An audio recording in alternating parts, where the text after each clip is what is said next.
You're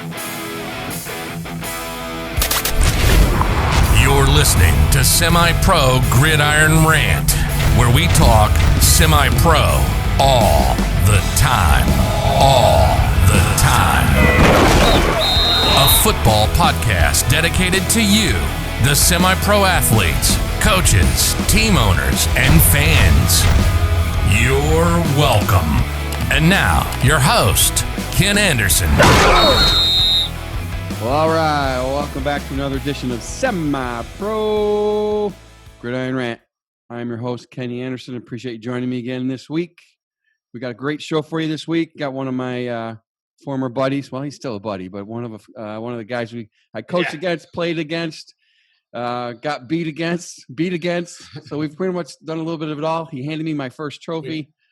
So, I'm looking forward to hearing his story today. But just about last week's show, we had David Wolf Parker on, and I know the video was pretty terrible. I tried a new platform, and honestly, my internet wasn't capable of the new platform. So I called my internet company. They're going to try to hook me up this week and upgrade my upload speed, and we'll see if that happens. So we'll try to fix that next week. So, but I do really appreciate you watching that, because there's some powerful messages in there, especially trying to prevent veteran suicide. So if nothing else, at least catch the last third of that and listen to Wolf explain how he's trying to, save the veterans that, fought to keep us free. So I really appreciate you, going back there and watching that for me. So, all right, without further ado, this week, let's welcome in Mr. Hank Pelton from the Glens Falls Greenjackets. Thanks for having me, Ken. Hey, thanks for joining us. I know it took a couple It's been 17 weeks. I can't believe it's taken you this long to get me on here. It is episode 17. Listen, I'm actually shocked, and I appreciate all my guests that have come on. Dude, I'm booked to February, and I still have like 15 people that want to come on. And I'm like, listen, I'm not going to book you because there's no sense in putting a date right now, and the world could end on February 1st. So it's hard. Yeah. So yeah, I appreciate everybody who's willing to share their stories with us. It's been fantastic. I've had people reach out from Instagram, and I'm getting emails and texts, and friends of friends through Semi-Pro that are reaching out. So it's as far as guests, I thought that would be the hard part. But actually, it's been. Well, that's like we do. So I do that podcast that Earplug Podcast Network has. It's the Today with DW show. Yeah. And that was a 1 day a week podcast. It started off as like just a 30-minute show. Then we bumped it up to an hour, and now it's an hour and a half because you get the emails and you get the text messages and everything saying people want more and more and more. And, I guess it's the nature of the beast especially with everybody doing podcasts, if you're getting asked to do more, take it, because that means people are watching and listening to your shows. Yeah. It's better than saying, turn that shit off. We don't want to hear we don't want to hear what you have to say. So I'm actually thrilled by that. So I appreciate everybody that's reached out and that want to, hey, if you're listening to this show and you got a good story to tell, I know, I've said this in the past, but come on, give me a shout at Semi-Pro Gridiron Rant at gmail.com, and we'll get you hooked up. So Hank, let's start from the beginning. Let's talk about, the dawn of time. So let's talk about what got you into football, and then what brought you to the Greenjackets. And I think you've only been with them, right? I mean, have you? I've never faltered. I've never gone anywhere else. I bleed green and gold.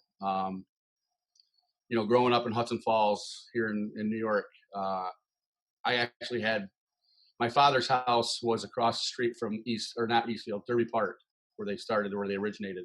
Mm-hmm. And I got to watch the Greenjackets. So I'd always see the games from my front porch. And then as I got older, I started, you play in sandlot ball, you play modified, whatever.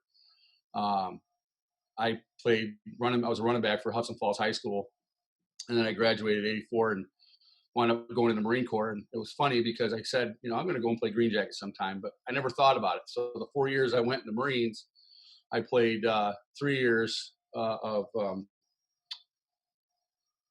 Marine Corps football for my unit, played for the base. They had a base team. And then I got out, and I happened to run into Sean Brand, who everybody remembers, played on the Green Jackets. And he was I don't want to say he's my nemesis because he's like my best friend. But him and I played against each other in some pretty good battles. They called the jug game when Hudson Falls and Glens Falls played each other. And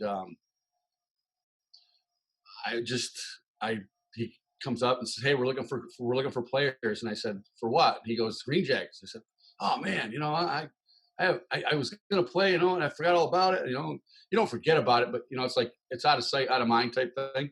Right. And I went out for the team. I started off as a running back for the Green Jackets back in 88. So it would have been, I was like toward the end. I'd come home, and then 89, I wound up playing a full season for the Jackets as a running back. Got hit by a drunk driver at one of the local establishments. I threw our quarterback out of the way, and I wound up getting hit by the truck. Wow. My hip was out a little bit. So, it's tough. You take the shots, so to speak. And I wound up going and saying, I played center in the Marine Corps. I may as well go back to being a center. So I played guard. I was anywhere. We had another center anyway. So I was playing center, guard, and tackle anywhere in one of those three positions in 88 or 89. I'm sorry. And then I wound up going and playing for, 10 years. Came out of retirement, retired, came out of retirement, retired, came out of retirement. Right. So, we call it retirement, but it's as well as everybody else is listening that's played semi-pro football, it's wear and tear on your body. And for sure, I can honestly say that my playing days, I would not do anything differently. I have the stiff legs and the hips and the back and the neck and fingers and everything running through you with pain. And then all of a sudden you're like, what? I wouldn't change a damn thing. The friends that you make, the teammates that you got. Podcast you start. It's just, you can't replace that. There are people that have friends that are friends. We have all either been teammates or played against each other. And then, there are some guys you just don't associate with, but that's just the way it is. And then, I wound up with the Green Jackets. My passion was always been the Jackets. I played for them. I watched them as a kid. I wound up going and coaching high school football at Glens Falls after I retired this time. And I was there for, 20-something years as an assistant to the line coach. It wasn't about money. I didn't want certifications. I paid for that in my pocket to be a high school New York State certified coach. Wound up going and I've seen 2 state championships, 3 state. It's just been to the States 3 times. Got to coach my boys and things like that. And then one year the Green Jackets came up for sale, and I bought them. And took them over, had them for the last 11 years. Try to instill, the whole respect thing with the players and the coaches and stuff like that. I have the utmost respect for a lot of our coaches and our staff and things like that. And then the players, they're young men. And, I try to take that and say, listen, this is what you got to do. This is why you can't do things. It's been a long road. I've been part of this organization for, if you do all the math, probably close to 30 years. So, yeah, that's a long time. So it's a lot to cover there. So that's a great tour through, some talking points. So let's go back to, 88, you were a fullback, and that's crazy that you saw a drunk driver coming towards your quarterback and it was at a bar. I was at the bar. It was at a bar. There was a fight going on, and our quarterback went out at the time. He went out in front, and I saw the truck coming in. They purposely were trying to hit people with their truck. I took the quarterback, threw him out of the way, and my weight and my push carried me in front of the pillar, and I wound up my leg. I don't remember it. People said my leg was up on the hood. One leg was on the hood. I put my hands out to brace myself from the truck. I got pinned in between, but it hit at an angle. It didn't hit square. It hit at an angle, so it kind of really didn't hit me. It was just so. Wow, that's crazy. Yeah. Well, I hope that quarterback and you are still friends. Yeah, we were still. Well, Jesus, I saved his ass. Exactly. So I'm used to that though. bailing people out, saving people's asses, right? So let's talk military real quick. Did they play padded ball in the military? Fully Back when I was in from 84 to 88, actually I got to my unit in 85. Yeah, 85. And I played 85, 86, 87, and 88. So I actually played 4 years. I got out. But yeah, we played. It was 11-man football. It was fully padded. You had your. I'd say I grabbed my helmet. Had your stuff was issued to you, and we got these ugly ass helmets. They were just white. So we wound up taking like the water ammo can numbers and painted the numbers. Took silver duct tape and made stripes out of them. There you go. I mean, we were pretty ragtag. It looked like the Bad News Bears, but you know, you got like the headquarters battalion. They had nice stuff. It was like walking in and I'm trying to think of The Longest Yard. That's the movie. Yeah. So you got to think of The Longest Yard. So they get the Mean Machine jerseys for the freaking guards, and then they wind up taking their stuff. They got Mean Machine uniforms. You go and play like headquarters battalion, or you went and played I don't remember if the MPs had it, but there were different units. Like you had infantry, everybody had a team. Mm-hmm. And, you know, they always had nice stuff. We were sitting there going, we got issues. It's like we were the low people on the totem pole, so we got the leftover stuff. We were like the stepsisters. You were the middle school team, and everyone else were the varsity. Yeah, we were the lower than modified. There you go. That's funny. Well, at least you got to play, right? And it was organized. And what do you play, like 4 or 5 games a season or something like that? No, we would play. I think we played like 8 to 10. Oh wow. We played like 8 or 10 games, but it was just tough because. So I was an amphibious assault, 1833, which is like those things that go off the ship, go to the beach, drop the troops off, turn around, go back, come back, relay fire, whatever. But anyway, we were in the desert. I was in the Mojave Desert, so it got hot. So you didn't play day games, because if you played a day game, you're playing in 90-degree weather plus every single day, and it's a dry heat. Mm-hmm. So we'd either play early in the morning, like 8 o'clock, we'd have a game time, or we would play at like 7 o'clock at night when it was, you know, it got dark or whatever. But we played full games. Our coaches were basically our staff NCO or people that had played. I had the opportunity. I had 2 coaches. Our quarterback was one of the coaches at the time. He was a backup quarterback, and then I had another one that was my direct staff NCO, which was Harry Pahana, who played in Hawaii, and he was my centers coach. He worked with the offensive line and stuff like that. He's the one that actually taught me how to long snap for PATs and punting. So I got better and perfected it from him. So very cool.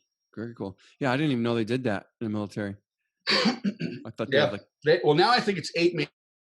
Some of the guys I still stay in contact with a lot of the guys that I played ball with and was in the unit with, and we talk about it all the time. I was supposed to go to a reunion this past July, but with COVID and our great Governor Cuomo, King Andy, as everybody calls him, he outlawed.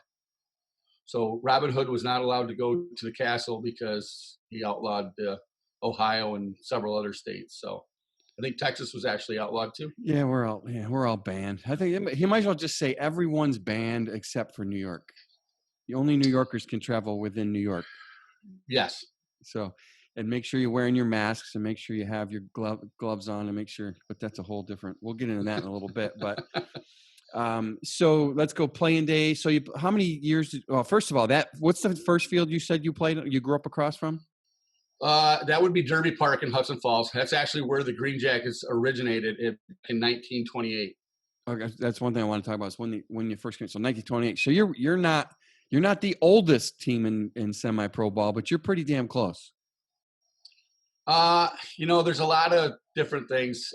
We are, after looking at I look it up and things like that. I don't trust Wikipedia because anybody can put anything they want in there. Right. From the information around here, I've had the opportunity to meet a lot of the former players. I mean, I actually had the opportunity to meet somebody that actually played for the 1928 team.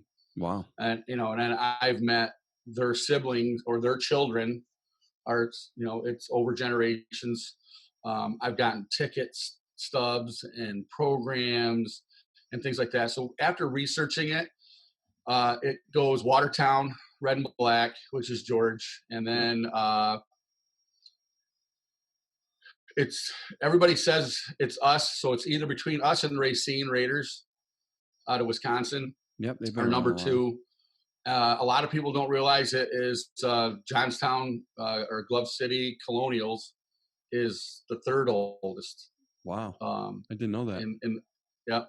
So it's I don't know after that because there's just so many different things. You hear about the Brooklyn Knights and you hear about all these other teams and things like that. And I just know from what I've gotten research, I've actually gone through old newspaper archives just to find out, history and find old articles. And it's kind of neat because as I was reading like the 50s and 60s, I still run into those guys and I still get the hair standing up on my arms. I'm like, yeah, I read this article and you did this at this game and that, and they're just standing. And you know what? It makes them feel better because they're in their 70s and 80s or late 80s.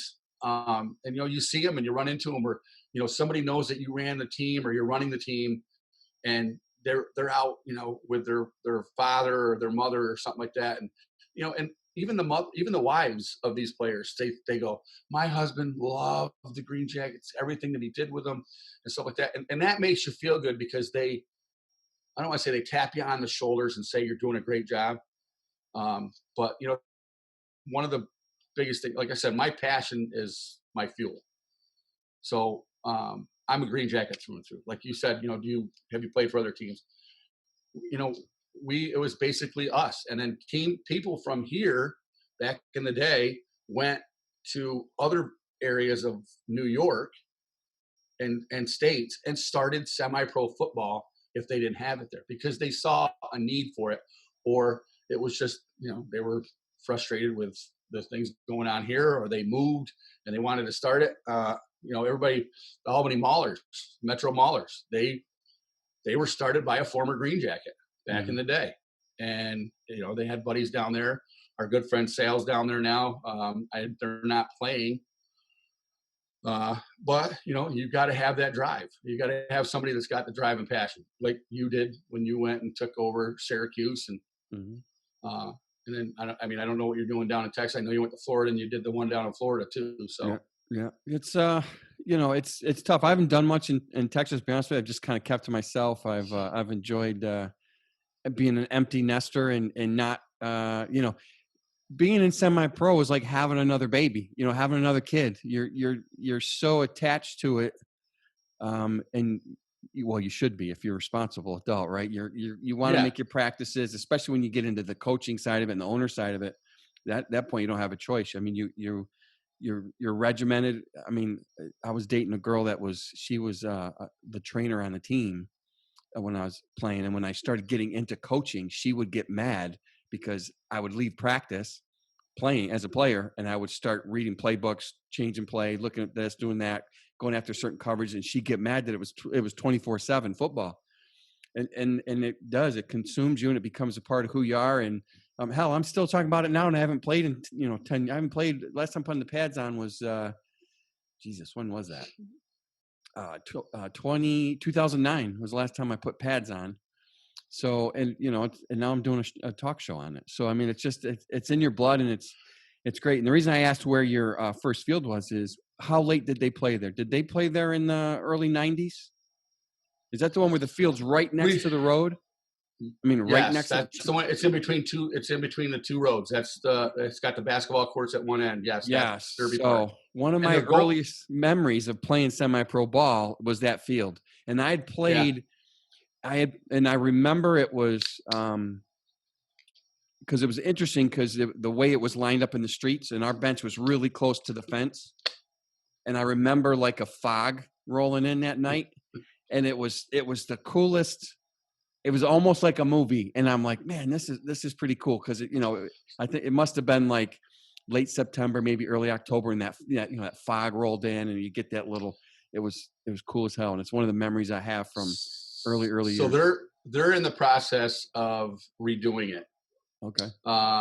They're debating on whether they're going to do natural grass or they're going to put turf down. Mm-hmm. So they've got they actually had a group that met with the mayor and I don't want to say the village administration or whatever, and then they've got $500,000 donated from the Moran brothers, who owned a company. It's kind of like a Dick's Sporting Goods store. It was a huge sporting goods store in our area. Everybody got their Leatherman jackets there. Everybody got their books there. They got their bicycles there. They got their hunting stuff there. It was an all-in-one sports store. So they, wanted to give back to the community. So they went and they donated $500,000. Well, then they made a thing in the paper. Now, I understand, and I know some people don't, but I understand that. So if they had contacted me, then it would have been, they want, that they were looking out for the team. And I kind of, that's the way I took it. But nobody had contacted me about the fields. I mean, a couple people had said something, hey, did you hear this? Did you hear that?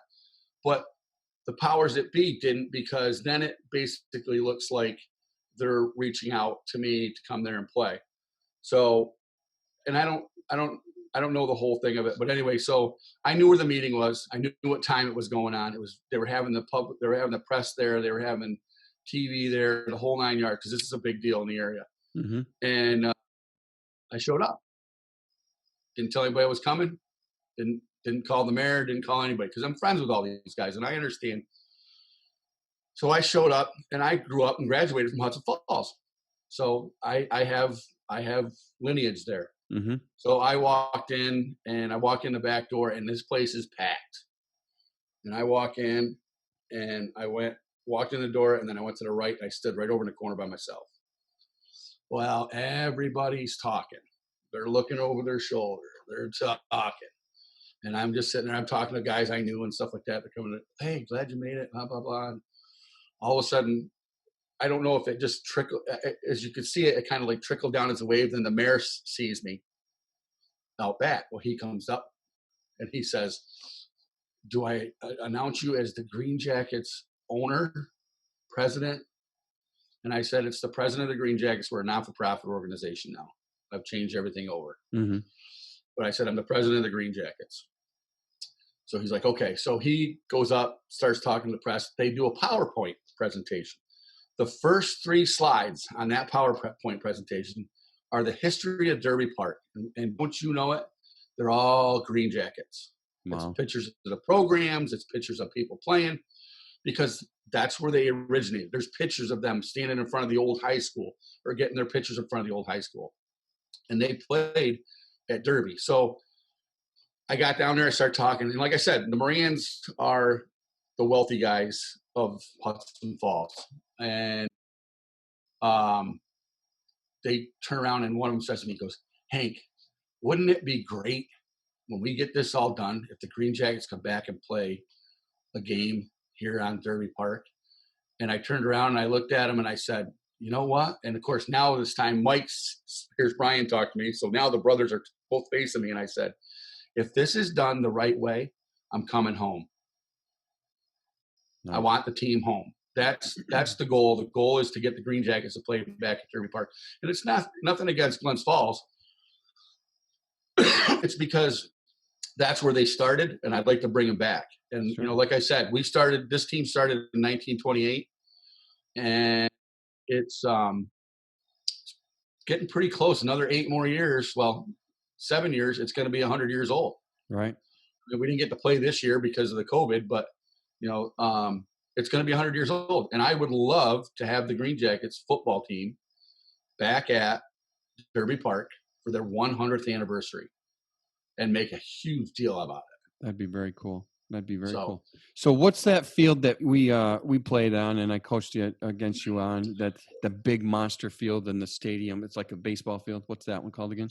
The one that I got the plaque up when we beat Syracuse undefeated. Shut up. That's East Field.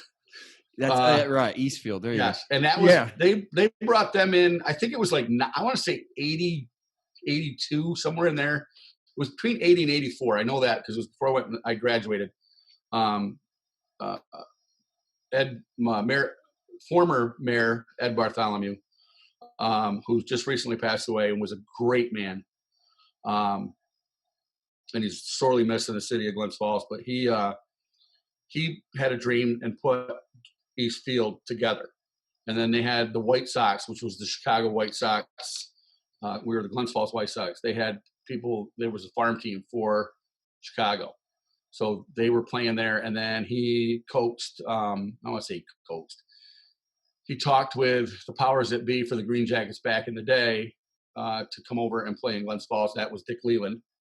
So Dick Leland wound up bringing the team with the administration over to East Field and played. And they were playing there. So they played there till, God, probably like the 90s. Like you were sitting there saying, when Timmy Guy and that whole group brought the team back and we started playing at Derby Park for a couple of years. Yeah, it's an interesting place. I mean, if you like throwback football, guys, it's a great place to play. As far as you're in this giant stadium, it's huge, and you're like in the middle of it, and you're playing. Is it third base? Yeah, third baseline. The visitors are in the third baseline, so you're like old school, like you're watching when the good old days they played at Yankee Stadium, and the part of the field is in baseball field. Or when was it the Raiders? I think was the last team to play inside a baseball park that still had the turf or still had the infield. It's kind of cool.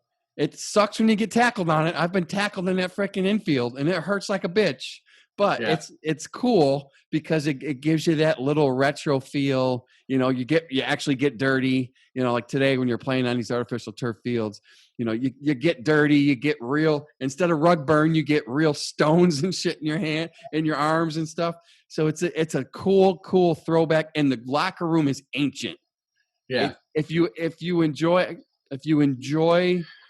I guess we'll call it nostalgia, right? Yeah. If you enjoy that part, that's part of the cool thing about at least playing in New York, knowing that we were sandwiched the years I played for the Red and Black and then playing against you, knowing that you're on two teams that are historically some of the oldest to ever play the game, and you're playing when we would go play you in that field, and you're going into this what feels like an 1850s locker room, and you know, and you just go in there and you're like, man, this is fucking cool. It's just and it was those were some nasty games. Yeah, I can honestly say that when we played Watertown Red and Black, and you know, of course, back then you had, you know, the Vikings and you had the Colonials and all those guys. And I think some of the nastiest games I played was against Watertown. Yeah. And I mean, Albany was a close second, but Watertown, I mean, I still remember Dwayne, and we were on the end zone. We were trying to go in, and it was just basically like a rugby scrum. We were just trying to drive you guys off the ball and we just had to get 1 yard for our running back to get through. All he had to do was pierce us, and he was in. And we went in, and Dwayne got pissed off. So the next play we scored, and then we go in, we do the extra point. Well, he came in and it was, again, you know, back then you could hit the center, and they just drove me down into the ground. Well, Dwayne was trying to get a little extracurricular activity underneath in my helmet. So, you know, my old Marine Corps coach said, if you ever get their hand up in there, you just open your mouth, close your eyes, and bite. And all of a sudden, Dwayne comes up. It's like it was Mike Cronin. That was the best. It was Mike Cronin, and he goes, he bit my finger. He bit my finger. And Mike goes, son, all that tells me is you had your hand someplace you shouldn't have had it. And all of a sudden, he just didn't know what to say. You know, he comes out, and he's got it all like Band-Aided up, taped up. Big Wayne Dupree you're talking about. Wayne Dupree. Yep. And you know what? I ran into him. He ain't so big no more. Oh, he's a twig. Yeah, I was like, he goes, you remember me? I said, I said, your face looks familiar, but I can't. I go, and then that's what he said to me. He goes, Wayne, and I go, Dupree? And he goes, yeah. I go, where'd you go? Right. I said, here I am, 300 pounds. I got bigger and you got smaller. This cat lost like 100 pounds, guys. He was a big dude. And one of his biggest skills, I remember playing with him for several years. That dude blocked more field goals than I've ever seen a human block. He would just, when he wanted to, he would just destroy the center, and he would go up. And he was tall too, right? Didn't hurt that he was tall. Yeah, he was tall. Had a monster wingspan. But this dude, when he got it in his head, he was blocking a field goal. That prick was blocking a field goal. And and the thing is people start laughing because, you got the two lines. I mean, people don't realize they can't hear the stuff that's out there. And thank God we weren't mic'd up. That's one of the things we talk on some of the other podcasts I do. Thank God we weren't mic'd up, because I'm telling you right now, the stuff that came out of our mouths. I mean, I'd ask people, I'd say, hey, where's your girlfriend? She up in the stands? Be like, yeah, why? I go, well, because after I get done you up, I'm going to go fuck somebody else up. And then they're like, look at you and they're like, what? And Wayne was one of those guys where, it was just a banter back and forth. I'm coming. Okay, bring it. I said, tee off, do whatever you got to do. But remember, I'm going to get you one way or the other. I'm going to get you back. And it just went back and forth. And he never tried that. He tried it once. He tried to elevate on me. Yeah. On a field goal. We were going, it was like 20 yards out, 30 yards out. And we're going on, and he tried to elevate. And as soon as he jumped up in the air, I snapped the ball, I hooked his leg, and I hit him up top just underneath his chest. And I put him right on his ass. And he stood there and he goes, how'd you do that? I said, you jumped up in the air. I hooked your leg. I took your legs out from underneath you. Oh, I thought it was my guy. I said, no, it was me. Your guy went that way. That's funny. We used to have some. Yeah, there were some epic battles out there. Yeah, that's the beauty of semi-pro ball. For the most part, everybody understands. Listen, between the chalk, you hate each other. But once the game's over, we'd party together, or we'd invite, in Watertown, we'd invite you over to the bar, and we'd have a group dinner or whatnot, and have drinks, and so it's and you're right. You'd mentioned 20 minutes ago or so about the camaraderie and brothers. Most of my friends now that I talk to are from semi-pro ball. I have one or two left from high school that I talk to, not left as an alive, but just left that I converse with. And most of everything's, most of my life's been semi-pro ball, and who I talk to and who I, chat with online. And, so that was the other reason I wanted to do something like this is, get everybody together talking about it. Let's get the word out that it is a great sport, and it's not just, a bunch of bar. Every person that plays sports should at least, especially in football, if you play football, you should be going out for semi-pro football at least once. Mm-hmm. If you don't like it, if it's not for you, then say la vie, but don't quit. Give it the full season. There's always going to be things that you like and dislike about it, just like you do in life. But so many friends from it. And there might be that one special friend that you just you won't see coming, and then all of a sudden you're sitting there going, Jesus. I mean, I've got friends of mine that are friends of mine for life. I mean, my kids call him Uncle, T-Bone for once. They call T-Bone Uncle T-Bone. Revy. It's just, and you got guys, and you got, look at Gorman. I'm good friends with Gorman. Talk to him all the time. Right. Well, you and I met. We played against each other, but obviously you were on offense. I was on offense, so we never faced each other. But then we met in NAFL. I'm sorry, the NFA. Yep. The NFA. No, I wasn't. No, it was NAFL. Yeah, I'm sorry. I always say those backwards. The NAFL. Yeah. The first year I came in as a coach, and then once the next year when I became the owner, we met in the league meetings, and you and I just kind of clicked from the beginning. And actually, guys, funny story. In one meeting, so Hank had I don't know if it's inadvertently, but he broke a rule. And him and I sat together every meeting. That was side by side. I think it was 2012, maybe. Yeah, 2012, I think it was. But there's a particular rule about certain players that could play and couldn't play. Well, anyway, Hank broke the rule. Wait a minute. It wasn't on purpose. It wasn't on purpose. Yeah. So I'm trying to set the stage. So Hank breaks a rule that wasn't on purpose. And we get in the meeting. The team breaks a rule. Right, the team. And we get in the meeting, and everyone's voting, and they're acting like like he went out of his way to fuck the league, right, with this rule. And I'm sitting there listening, and everyone's bitching, and Hank's right next to me. And they come to me, right, because it's a round table. They come to me, and we're voting, and I look at my buddy Hank, and I'm like, listen, dude, you know I love you like a brother, but by definition of the way this rule is written, unfortunately, you broke the rule. And he looked at me, and he goes, yeah, you're right. I did, unfortunately. So it's just, he's that kind of dude where he's real. He's a real dude. And and that's why I liked hanging with him. He appreciated real. He sniffed out bullshit from 2 miles away. He knows it's coming. So he was a straight shooter. And again, I'm like, this is the dude.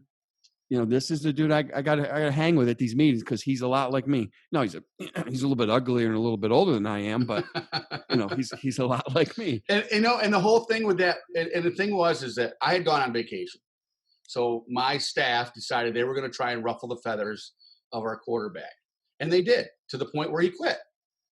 They brought a guy in. We were supposed to have your players in by a certain week, and if they don't play in the game by that week, they're ineligible for playoffs. That was the rule.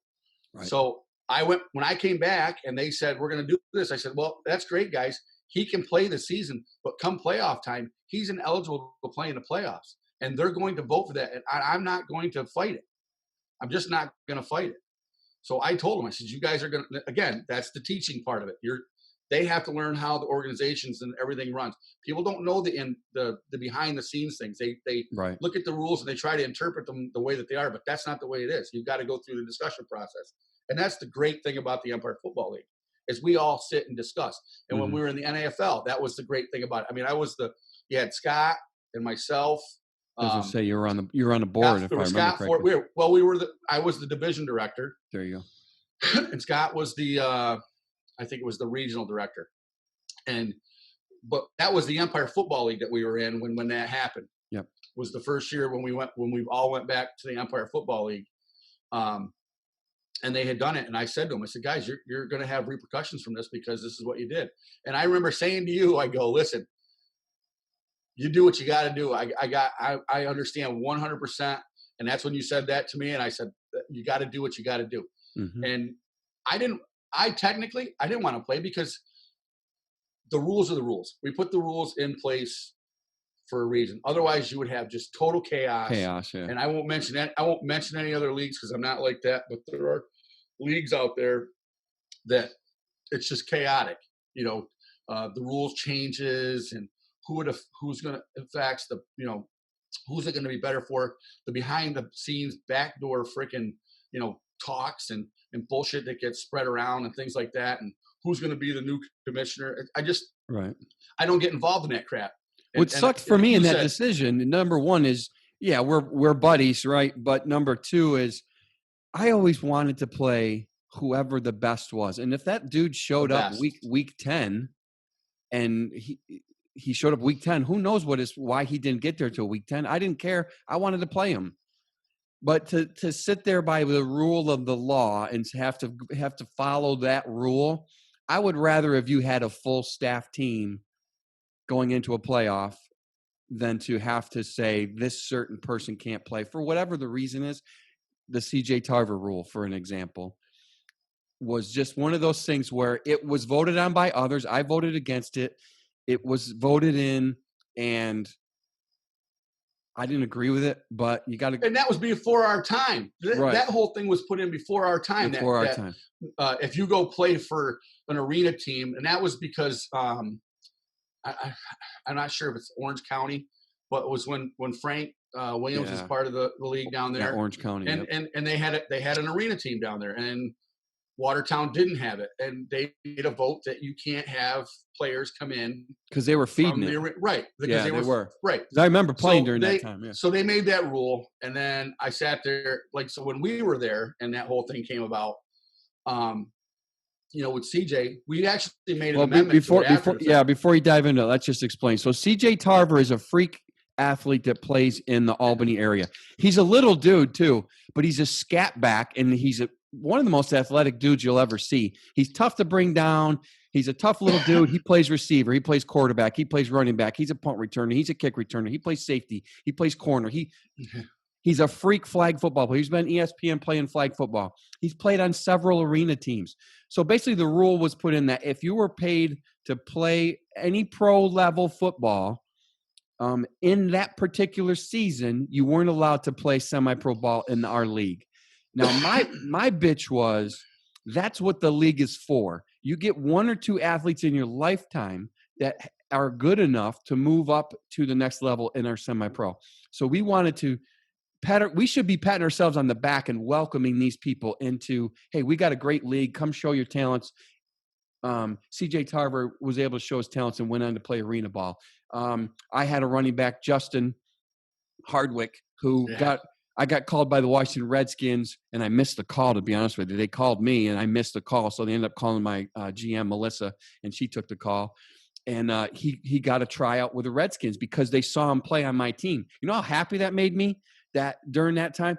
So long story short, I go to play Tarver. Every team up to that point had protested Tarver's game. So when he played, they protested. So they hung a loss on Albany for playing him. And I went to Albany before the game, and I went to CJ and I said, no matter what happens today, I'm not protesting this game. I said, just don't kill me, right? In other words, don't kill me on the field. So we ended up playing a great game. We end up winning at the end. Flash breaks one late and a long, like 95-yard run or something. And we ended up winning the game. Went right down to the last minute. We pick off the ball in the end zone at the last whistle. Long story short, everyone else protested the games. Now, that technically by rule, they had that right. Now, I didn't because it was Albany and us, and we were the top. Even though they were taking L's for him playing, we were the top two teams in the league at the time. And then also Monroe came in that year too, I think. So it would have been three. We were the top three teams. And I didn't think I wanted always to play the best. So the moral of the story was, I didn't give a shit if these dudes got paid. They could have 22 guys on the team that got paid. I wouldn't have cared because isn't that what this is? Isn't that what football is all about, Hank? I mean. Right. And that was the thing. It's like, CJ was he was a threat at receiver and the other positions, but when he was in a quarterback and they went open, empty field, they wanted to spread out because that son, he could run. Yes. And like juke on a dime. Like you said, there was never any doubt that he is a hell of an athlete. But you, again, followed the rule of the law. And again, I don't begrudge the teams that did that, but I was in a different position at that time because, like I said, we had just won the championship. You weren't the team. No. Yeah. But it wasn't you that had made the statement. It was another team that did it. Right. And then when everyone revoted on the amendment, I was like, this is stupid. I don't think, I think that's how it ended up happening is you and I kept bitching saying, isn't that what we're here for? And then they changed the amendment where we kept telling everybody that the goal is to get the players to the next level. So that's when I sat there the next year when we rehashed it over after everybody, Albany had left the league. Monroe County left the league. Which now really Albany left the league because of that rule, by the way. Right. It wasn't because of anything else. It was because of that rule. Your team did it 2 weeks after he brought it up. He announced that he wasn't going to be there for the league. So we're sitting there holding the bag about it. We changed the rule to where if you have a player that goes to the next level as a paid player, arena football being the thing, or they have a tryout with the NFL and they're there for, the camps for preseason and stuff like that, and then they get cut, they should be eligible to come back to you if it's before the week, week 7, and they get to play in week 7, they play one play or whatever, then they should be eligible to play for the rest of the season and the playoffs. Because that's the goal, but they can only go back to the team that they left. Right. So CJ would have been able to go back to Albany, and that was the bitch that you and I were talking with all them about. Was he should be able to just go back to Albany? He can't go play for another team. Well, I think their bitch with CJ too, if I remember correctly, is because he had at that point he played for like 3 teams. I think he started with the Colonials, not that season, but in his career. I think he started with the Colonials, and he may have. At some point he played for Troy, and I can't remember if that was before that or after that, but he played a season or 2 with Troy. I think it was way after that. It was way after that. So, I think the fear was that, people were going to team hop, which like you said, that was a perfect example of, hey, this is what we're here for, is to get that one or two people that we have the honor to coach, that we can get them tape to go to the next level. But if they come home, they shouldn't be penalized for being a great athlete. Right. Why should you penalize it? That's why we do this. We want guys to excel to the next level. And the thing is that it's a bonus for the team, right, to be able to put out that they've got an athlete that left their team to go and play. And I mean, CJ freaking went out and he was the MVP, for Christ's sakes, for the team in Michigan or whatever there they went and played for. Right. So and he was all talked about. And then I think he had a tryout with it was either the CFL or somebody in the NFL was talking. I think Chicago Bears were actually talking to him or somebody, from what I heard back. Of course, I can't remember, but if that kid was 2 inches taller and 20 pounds heavier, he'd be a pro. His speed alone. I mean, right now he's no smaller. He's no smaller than some of the guys that are playing right now in the NFL. That's true. That's true. It's all about those guys, the kick returners. I mean, him as a kick returner, holy crap. Freak show. Dude, the first time I saw him, we were playing the Colonials, and we punted to him. It was the first series. We punted to him. He took it to the crib. I go, who is this dude? First time I tell our kicker, I'm like, I go to the kicker, I go, didn't we go over that in practice not to kick it to him, and then you kick it to him? Yeah. I go, you might have it as an egotistical thing in your head that you're a kicker and you want to kick it. I said, there's a reason kickers don't have names, because you don't make the call. When we tell you to kick the ball away from that guy, kick the what? Because guess what? We don't have guys fast enough to catch him. Well, especially at that level, right? So at that level, the weakest part of your football team is special teams. So I stopped punting. When we went across the 50, I stopped punting. I said, it's not worth it because they're returning it past the 50 anyway. So you might as well go for it on fourth down. So special teams at that level is the worst. So you might as well don't kick it to CJ, because he's one of the best. He probably was the best all-around athlete in our league at that time. It's like, don't kick to that dude, because that's what's going to happen. More times than not, he's going to find the crease. He's going to be gone. So stop kicking to him. I used to tell the kickers, kick it on the ground. Just kick it line drive. Because one of those guys that's before him is going to try and get the urge to pick the ball up and thinking that they're going to be, the next CJ Tarver, and they're not. Right. And he's that little prick that'll let it bounce, and you think he's going to down it. Boom, he picks it up and he scats out of there. Like, what? He scopes you. Yeah. He sits there. He's no joke. He knows it's bouncing toward him. 2, 3, catch. Boom, gone. And now he's looking to see which direction you're going. He is, like I said, it got back to him that it was me at the meetings that brought it all up when it was CJ, if you're watching this show, and I'm going to try to get you on in the future, Hank and I were in your corner, believe it or not. But unfortunately, but everybody went and told him that it was that made it out to be like but you didn't get the blunt of it. I did. Right. Yeah, I got the blunt of it because I saw him. He turns around, he gives me the old, what's that from the wrestling thing, and suck it. And I'm like, really? I mean, I'm standing on the sideline. I'm going, are you kidding me? I said, and that's when I found out that it had gotten back to him. People were telling me that it had gotten back to him that I was the one that did it when it was actually freaking Monroe County's freaking owner at the time. Yeah. Which I said, I've got a letter that I framed because he sent an email to somebody stating that the reason that they're not coming into the league was because of me. So I took that letter. I took the email. I got the email and I went and had it framed. Now it sits in my office. So you had mentioned something earlier about framed. Do you really have a plaque about beating us that night? No. Okay. So listen, but it did pop up on my memories. So we had a pretty good team, and we were ranked in the nation, and we had won the league the year before, and we go into Glens Falls. So we were on a nice long win streak, and we go into Glens Falls. I might add. It was September 9th. Oh, yeah, he even knows the date. And we go into that historic stadium of his, and were you winless? No, we had I think we were like 4-4 at the time. Well, it was a game we should have blown them out the doors. We should have. And we get there, and they dominate us the whole game from start to finish. We had a couple good plays here and there, but they owned us the whole game. And at the end of the game, I earned my name, Coach Motherfucker, because we went in the corner of the end zone, and I went off. And we could hear you. Completely went off. It was not good, folks. So we could hear you too.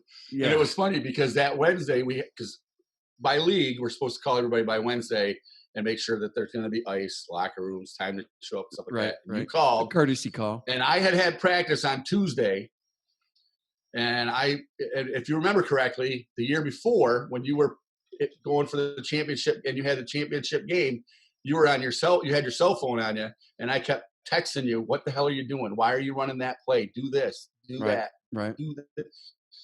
And you and I it was just a big, so we can beat these. And the guys, they fed into it. They saw that we could beat them when it comes to the game time. But I said to you that Wednesday, I says, I hope you're ready. I said, I hope you're ready, and I hope you got that team ready, because they're going to walk in here with their undefeated record. They're thinking that their shit don't stink, and if they ain't prepared, they're going to get beat by these guys, because these guys are fired up and they're ready to go. And I gave you that because I knew that you and I both know that that's exactly what they were going to do. They were going to be walking into the field, prancing in there, and you told them, you warned them on, I think you had practice 3 days that week. You had Wednesday, because you had Tuesday, Wednesday, Thursday. We had the same dates that we were doing, because that was a serious game. We took it serious. It was a trap game for us. And because here's the hardest part about being undefeated. It's you get to a point where, and especially when I took over as coach, we had won like 26 straight league games. So we won a title. Our only loss was to Albany in the title game that year before you. Mm-hmm. So then we started the next year. We went in 4 or 5, whatever we were, undefeated, and we were nationally ranked, and they're smelling themselves. And you're right. So every week you're talking about, you're not that good, guys. You're not, and you're fucking blowing teams out 55-0, and they think their shit don't stink. And it's like, guys, not every team's going to do that. We're not going to dominate every team that way. And then we had to go to you. Now, the team we beat 55-0 was an hour drive. Going to you is 3 hours. It's a whole different mindset. And I think some of our players showed up at halftime. Some of our players showed up late. And it's like, what the fuck? You know it's coming. You know the trap's coming. You know, and I know you're going to be ready. I know you're not one of those laid out. And I know. Right. And you and I are ball busters. So you know you're going to wear us out.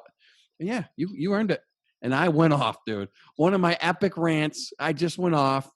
I'm like, you motherfuckers, you want to be national champions, and you can't even beat this team. We come down here and they kicked your ass for 60 minutes. Oh, I was just going off.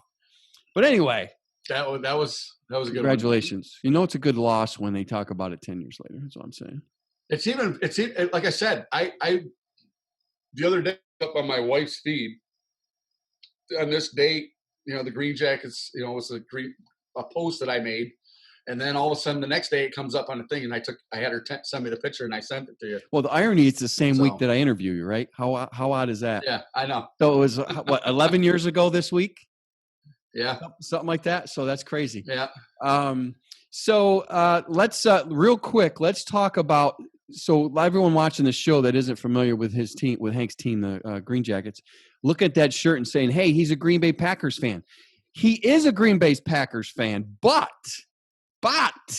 there's a caveat. That's not a Green Bay Packers shirt he's wearing. No. Tell him about that.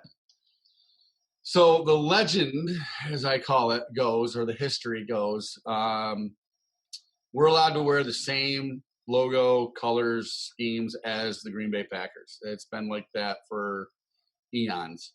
From talking to all the people that have played over the time, nobody could clarify who had the logo first. It is licensed by the NFL and the Green Bay Packers, but we're the only ones that is permitted to keep our colors and stuff like that, because I don't think anybody really could put any finger on who had it first, because back then they didn't have all the paperwork of licensing and all that stuff. So yeah, so we wear the same uniform. It's just we can't go out and say we're the Green Bay Packers farm team, or we're not. Right. We're support the local community, the businesses, and things like that. And I won't say that I haven't been in contact with the Packers organizations here and there. We've had Dick Leland's got a good rapport with them. They've sent us a football autographed by Julius Peppers and Clay Matthews and stuff like that. And we do like a bidding auction. And of course, being a Packers fan, it's very costly because I want the football. Right. So now, are you a Packers fan because of the logo when you were growing up, or is it just happened to work out that way? I want to say that it's because as I grew up, I mean, you're that kid out in the side yard playing football, and back when I was playing, Roger Staubach goes out to the rolls to the right to Drew Pearson, Butch Johnson, yeah, and then you got then in the next day you're Terry Bradshaw, right, or you're this guy or that guy, and the Packers really didn't have anybody after Bart Starr, which was before my time. I was pretty much in diapers still when he was. You're back in diapers. It's weird how that happens. Yeah, I know it's weird. I can't stand up because I'm probably not wearing anything underneath the jacket, but the big thing is that I wound up becoming a Packers fan probably like around 16, 17 years old, just because I just like the colors, and that was our high school colors in Hudson Falls at the time was green, gold, and white. Okay. Where now they're green and white, but they took the gold out of it. So just got a passion for it, But I'm a fan of football. We're all fans of football. We all have our teams. That's ridiculous. Well, I'm a Cowboys fan. I grew up in Central New York, and the only thing I can say is it's because there were only 2 channels. So you could, 3 channels. You could watch football on 2 of them, and Cowboys were on. And my older brother's a Steelers fan. They were on all the time because like you said, Terry Bradshaw, and I had Roger Staubach. So. And that's what I remember growing up, and I guess that just kind of happened that way. So that's what's kind of weird because you're a couple years older than me. So the fact that Green Bay wasn't on TV much unless they were playing Dallas, or the or the Giants, so it really wasn't. It's kind of weird that you'd fall for a team that's not really publicized. No, they're very historic, but. The Green Jackets had something to do with it, but I think it was just the color schemes and everything else. My favorite color has always been green, so it's my mother's favorite color, green and yellow. Those are her 2. Your mother has good taste. Yeah, well, of course she does. I mean, look how I came out, perfect. Thanks, Mom. Appreciate you. Love you, Mom. So let's go into COVID. All right, this is a topic of the century. COVID. What's that done? We've already talked to a couple other owners and what it's done to their leagues. What has it done to your league? What's it done to your team?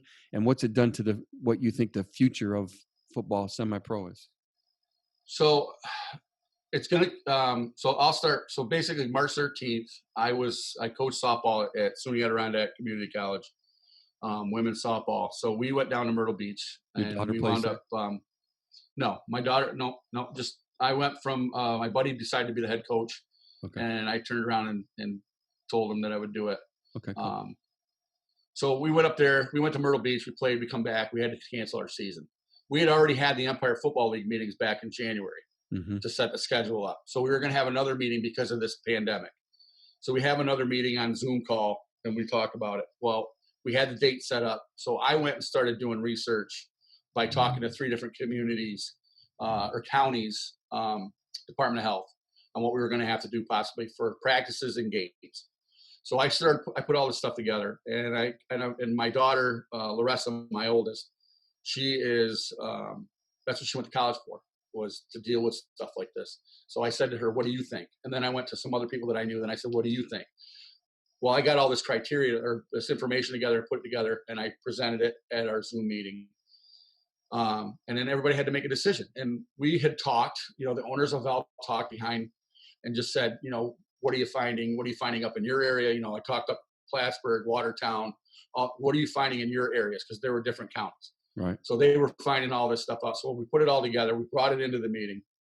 And then, of course, you got a couple teams that thought that it was just going to go away. It wasn't real. Mm-hmm. I don't know what to think. But anyway, the league voted to suspend the season for 2020, which was smart because there was just too many variables and risks to be taken to do it. Sure. You got older staff members that are on the team, the water people, and you got a social distance. You got kids that are running all over the place. Well, yeah, but you can't. You wouldn't be able to have fans. Exactly. So that wasn't even an issue. It's the social distancing part. The players have got to show up at practices and at games. They got to be there at a timely manner to get their temperature checked. You got to have record of that. You got to have this. And we have insurance, which you are well aware of. We get this liability insurance. Well, the liability insurance says that you're covered unless they can find neglect.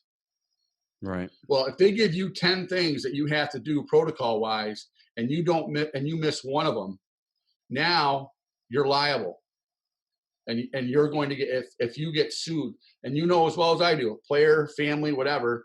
So a player gets the COVID, and he winds up passing away. Hopefully not, but they have to prove that they got the virus at the game. And they're not going to be able to do that. Right. They're not going to be able to prove it. They're just going to say that with the contact tracing that they're there. So now they find that you're neglectful. They say, oh, well, wait a minute. I talked to so-and-so, and he said that you didn't do this. Well, now you missed that one thing, and you're going to sit there and fight it. But if you're neglectful, you have no insurance. Right. Now they're going to come after your house, family, anybody that's involved with the organization. And it just was, the risk was not worth the reward. And I can honestly say, unequivocally, that the players that we have on the Greenjackets and the staff, they understood the whole thing. It might have been a tough pill to swallow, so to speak, for them, because I had to make that decision, and I took that upon my shoulders with my staff. We all talked. But I had to make the ultimate decision because you know damn well if it was you and me back in our 20s, and listen, exactly. But that's why we're the older ones that have to have the level-headed and look at the whole scenario now based on them because of their health, because that's the thing. And my guys, I can honestly say that my staff, my players, and everybody else 100% understood. And they said, we're fine. So now it's rebuild. 2021, going to be a whole different year. It's going to be better because you know why? Because there's people that are just itching to get out there and play football. Right. They want that contact. They want to hit people. So, the whole COVID thing, and you and I've talked about this before, is that, if I put my player hat on, so I grab one of these helmets here and I throw it back on my skull, I'm going to tell you, hey coach, I want to play. I grab my coaching whistle out of the closet here and I throw it around my throat. I'm going to say, players, I want to play. I put my owner hat back on and get my wallet back out. I say, we're not playing. So it's hard to, and I'm glad I didn't have to make that decision, because I'd be in the boardroom right now with you and I'd be sitting there and I'd be bouncing things. I'd be like, man, I really want to play. I really want to give these guys the opportunity to play. Because some of these dudes, the sad part is some of these dudes will never play again. And this would have been their swan song. This would have been their last year. Now, whether it's because they're too old, or whether because they relocate, or whether because some pass away, or whether because life happens to some of them, they're not going to suit up again. And the fact that COVID ripped that from them sucks. But it would have sucked even more had COVID killed them or somebody they knew, or you know. So it's just a very tough decision to make. So I interrupted you there, and then you were going to go into 2021. So 2021 is going to be a different year because, there's going to be hungry dudes to play ball. Are you doing anything different for recruiting because of that? Okay.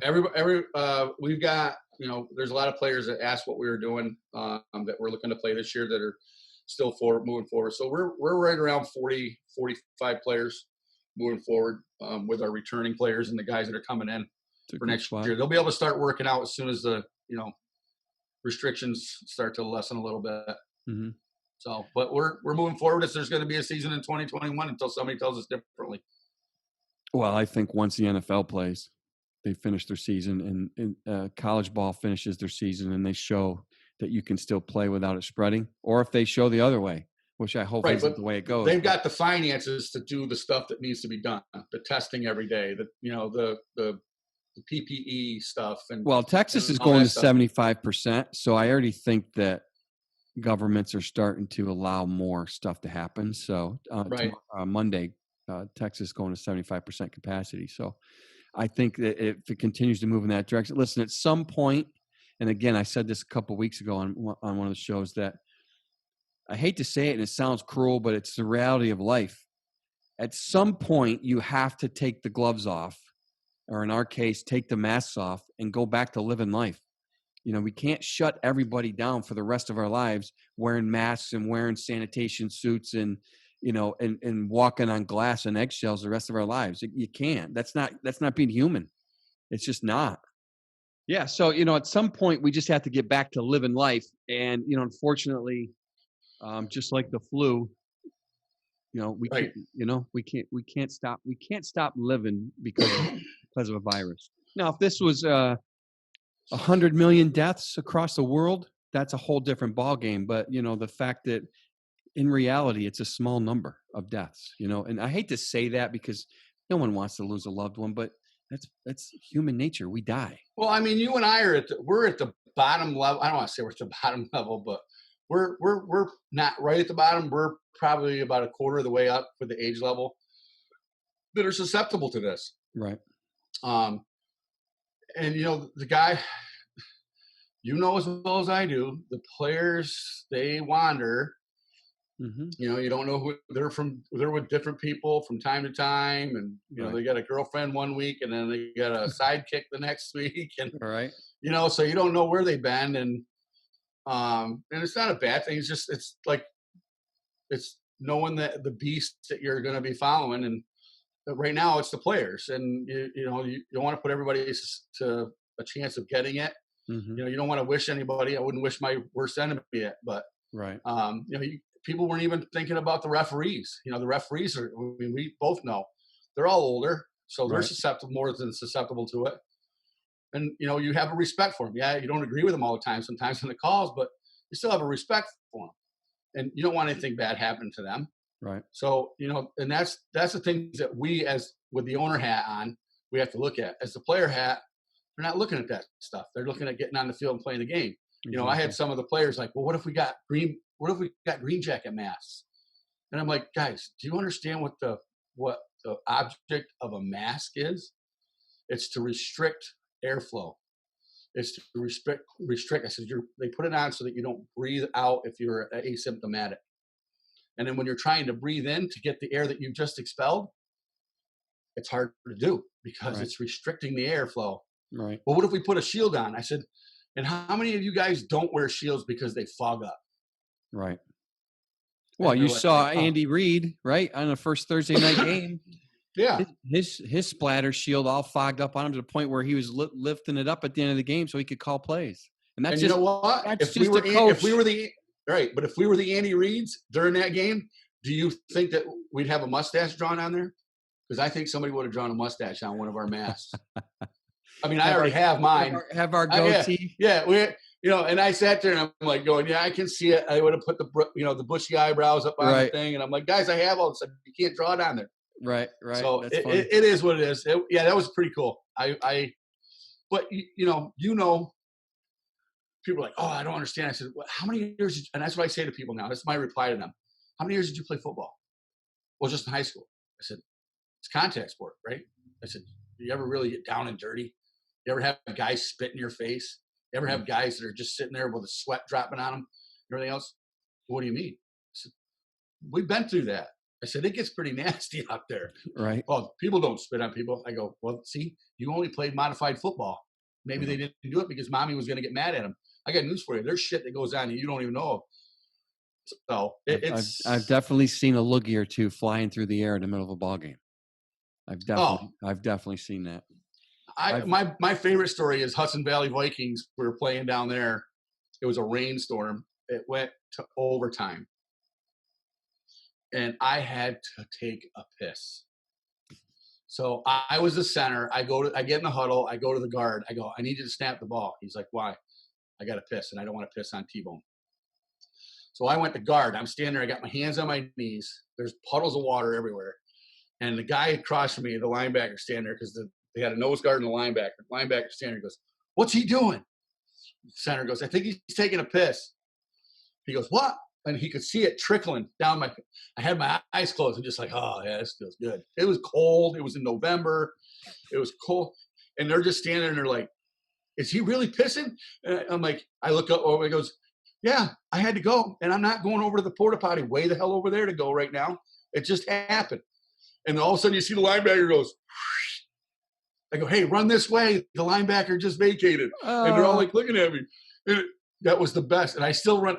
I can't think of the guy's name, but I run into him and he sat there. He goes, "Yeah, you were that guy that was pissing on the field." I said, "Yeah, that was me." The funniest part of the whole story isn't the fact that you pissed your pants, because I remember back in junior high, guys used to do that in practice. They'd just sit there and piss their pants, and they do it on purpose. The funny part is that here we are, you're in your 50s and you're telling the story with pride, baby. Oh my God. It was, I pissed my pants in the middle of the game with pride. I told it back then. I didn't care. Oh, that's hilarious. I love it. Listen, hey, when nature calls and the game's on the line, you do what you got to do. I remember, listen, the best one was, so another one was T-Bone was at center, or no, at quarterback, and I was at center. And I don't know if I ate something earlier. We stopped somewhere to eat, and my stomach, I'm going, man, my stomach don't feel right. And the guy's like, are you gonna vomit? I go, no, I think I got really bad gas. So I was like, all right. So all of a sudden, we get up to the ball, nose guard on the other team standing there, and he's like looking at me. I'm just going, I'm like, got my hand on the ball, and I'm moving around, I'm trying to move my stomach. And he goes, "You all right?" I said, "No, I got gas, dude." T-Bone comes up and he goes, "Blue, 242. Everybody stands there and looks. Even the officials laughing because you can hear it. It was Thursday, and I go, wait, I'm not done yet. Just call a timeout. And I ripped another one. T-Bone standing there like going like this, like he got shit on his hands. And he's standing there. And it's funny because Dan McGuire, who was the quarterback before him, will call me out of the clear blue sky during the day sometimes. He says, he goes, "Are you around my office?" I said, "No." He goes, "Oh, I must have scratched my hand or something. I got scratch and sniff going." I'm like, "Yeah, you guys are just jackasses." That's funny. But I got him good. I did. It was like, I thought you were gonna say you sharded no, in the middle of a game. No, it wouldn't have mattered. You wouldn't have been able to see it on T-Bone's hand. Right. So Danny would have. That's funny. So listen, man, we've gone over our hour, but we could talk, we could talk semi-pro stories for days. Yeah, for sure. So listen, I really appreciate you joining us. We'll definitely have you on in the future. It'll be longer than 17 weeks. Love it. So, yeah. But listen, tell everybody a little bit about the other shows you're on, and you've got a show coming up too, that you're going to start on your own, right? So, I am involved with a company called the Earplug Podcast Network. They do a show called Today with DW, which goes 4 days a week right now. On Tuesday nights at 6:30, because we got asked to extend it a half an hour. At 6:30 p.m., we do Today with DW Sports Edition. So we get down there and talk all kinds of sports, things like that. So as people are watching it, they can actually chime in on the comments and comment with us and things like that. So it's a live show. It's a live show. Yep. We do it live. So we have that, and then we actually play them back over on podcast on Spotify, SoundCloud. I don't know all that stuff, but they do. We're starting to do YouTube now, so we're getting a lot of people that are subscribing to that on there. And then I just did one that was called There Can Be Only One, which is a new show that he does where you get all these categories and he invites people to come on. So we just did that. That was the one. It's football snacks. Yeah, and it's I listened to that show. Guys, it's like a Sweet 16 pool, right? So they list 16 things, and then they basically have a conversation on how to drive it down to what the championship is, right? So whatever the champion in this whoever case, the champion is, right? Yeah. This case, one I listened to, I won't tell you what it was, but the bracket was food. It was tailgate party food is what they talked about. And my thing is, I'm an arguer. I was arguing all the things. I'm like, well, wait a minute, that and that together make that. Yeah, you start mixing stuff like, what if we took the losers from this bracket and put it on the winner of this bracket? Right. Can we combine those? So it's kind of like it drives Herb nuts. That's he's the owner of Earplug Podcast. He's actually DW, which we don't tell what DW is. Everybody's always trying to figure out what DW is, so we don't tell anybody the secret. It's a dickwad. No, it's not. I've actually had a couple things that I've told him it was. I thought it was, but anyway. Funny. So he talked me into doing this sports edition show, which we're getting a ton of people watching it and listening. Very cool. To it. So the next one that I'm doing is called the 518 Huddle and Beyond podcast. We're going to be starting to hear in a couple weeks. This is the one you're hosting, right? That's the one I'll be hosting. And we haven't figured. I think we're going to break it on Wednesdays. We're going to go audio for the first couple, and then we'll do live as we can get people in. So it's basically geared up to do local sports that we have, that we can get right now with the high schools and stuff. But what we're doing is we're going to showcase guys that have been or played sports in the 518. It can be anything, football. It'll be mainly football, but it'll be like we'll have baseball, hockey, soccer, basketball, the whole 9 yards. What about horse jockeys? Because I know horse racing's big up there. You got any horse jockeys? They're up not there? Yeah, but Saratoga's. Everybody's from out of state. It's basically the guys that grew up in the 518. Gotcha. So we'll have athletes on there. So Jimmer Fredette, we're trying to see if we can get a hold of him. Joe Girard III, JG3, that plays basketball at Syracuse, who I coached both of those boys in football when they played. Dave Palmer, who was a pitcher for the Montreal Expos. I just ran into him the other day. I've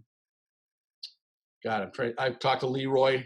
Yeah, Leroy was one of my earlier guest folks. Right. Leroy Collins, he's the one that wheelchair the NFL. And he grew up in Hudson. And then I got a couple other, Dave LaPointe, who pitched for the Yankees and the Cardinals, won a World Series with the Cardinals. And then I'm going to bring on some local coaches and some local kids, players. Dominic Guglielmo, who I coached in high school, is now he is the offensive coordinator. I think he's the offensive coordinator for Keystone Keystone College, which is a new football program down there. And the head coach, Higgins, not Jeff Higgins, another Higgins, happens to be from Warrensburg, New York. So I'm going to have those two guys on. They're going to be on our first show. And then I'll bring in like Coach Brocacoli, my old high school football coach. I'm going to try and get a hold of Tom Heinzman to come on and talk, because these are guys that have had stuff to do with the Green Jackets and the area. But we want to showcase the kids that played here, went on to the next level. Jimmer went and played the NBA, Major League Baseball, hockey guys, just things like that, and kind of showcase them to people around it. I know who the bigger guys are, and it's just hard to get a hold of them. And like you're trying to, you're weeks out. I'm just starting off. This is all new to me. Right. Well, that's the hardest part, right? Setting up. So, is making sure you have enough people. And then, once the word gets out, I think you'll start hearing from people that, and that's kind of what's happened here and then ironically, just, post your stuff on social and people, then you'll just say, hey, I was thinking about you being on the show. They're like, yep, there, tell me when. I've yet to have a no. So I thank everyone that I've reached out to. I've yet to hear the word no. I'm not interested. Everyone's like, yeah, when can you get me on? I'm like, well, I can't do it for 4 months, but I'm setting up my my stable, if you will. So so that one's going to be 518, and that's going to be Audible. So I'm guessing like Stitcher and it'll be on Stitcher and I think Apple Podcast. Like I said, I don't know all the things, but if you go to Earplug Podcast Network, it's right on there. And it'll come up on the website. So they probably got you set up on all the good ones. Right. It's earplugpodcast.com. All right. And you go on there and it's all set up. You'll see the shows, the 518 Huddle and Beyond, and things like that. Right. We've got Body Armor is one of our main sponsors of the studio and most of our shows. Very cool. But that's the big thing. Okay. I just want to. It's fun. It was fun for me. There was nothing to do this year. I was bored. And listen, that's how this started. March came, and I've been wanting to do this I've talked to a couple of guys, semi-pro, that I'm like, yeah, I'm thinking about doing this. What do you think? Like, yeah, that's probably a good idea. And then March came, and I was unemployed for a little bit, and I'm like, fuck it, let's do it. And then so here we are. So everything happens for a reason, my man. So listen, I appreciate. I'll definitely have you on because Minky, we're only just scratching the surface with what you've been through in this. We really didn't talk much about semi-pro at all. Really, we're just talking history most of the time. So, listen, man, I appreciate you. You know, you need anything for your show. You know, if there's anything I can do to help you on your show, just let me know. And have me come on as a special host one night. I'm a 315er, but we'll make it work. Yeah, that's all right. We'll make it work. You're only 3 numbers off. That's right. Well, we're close. All right, buddy. I appreciate you. Enjoy the rest of your weekend, man. All right. All right, brother. You too. All right. Talk to you soon. All right. See ya. Thank you for listening to this week's episode of Semi-Pro Gridiron Rant. We hope you enjoyed the show. For more episodes, please check out the website at www.semiprogridironrant.buzzsprout.com. To reach us directly, please email us at semiprogridironrant@gmail.com or follow us on Instagram at Semi-Pro Gridiron Rant. Thanks again for listening.